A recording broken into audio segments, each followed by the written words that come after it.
అంటే మీరు ఆచరణ, మీరు చేసే వర్క్స్ వీటన్నిటి ద్వారానే ఈ పదవి మిమ్మల్ని అలంకరించింది. 100% అండి.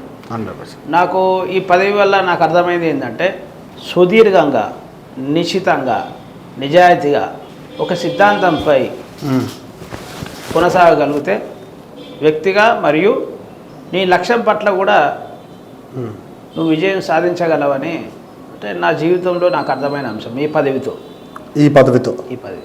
ఏదైనా సరే సుదీర్ఘ ప్రయాణం కాన్స్టెంట్గా ఒకే దాంట్లో ఉండడం అనేది మెయిన్ అంటారు. 100% అండి.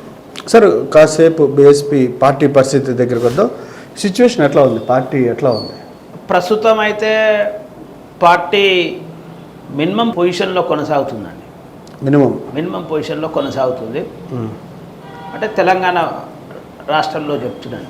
ఎందుకంటే ఒక వ్యక్తి వచ్చి హైప్ క్రియేట్ చేసి వెళ్ళిపోయిన తర్వాత కొంచెం అపనమ్మకము కింద బహుజన్ సమాజ్ పార్టీ కానీ బహుజన వాదం కానీ కొంచెం ఈ అణగారిన వర్గాల ప్రజల ఆర్థిక, సామాజిక, రాజకీయ పరిస్థితులు అంతా మెండుగా ఉండవు కాబట్టి కొంచెం డల్ అయిన పరిస్థితి వాస్తవం. కానీ ప్రజలలో ఆ కాంక్ష మళ్ళీ పోలేదా?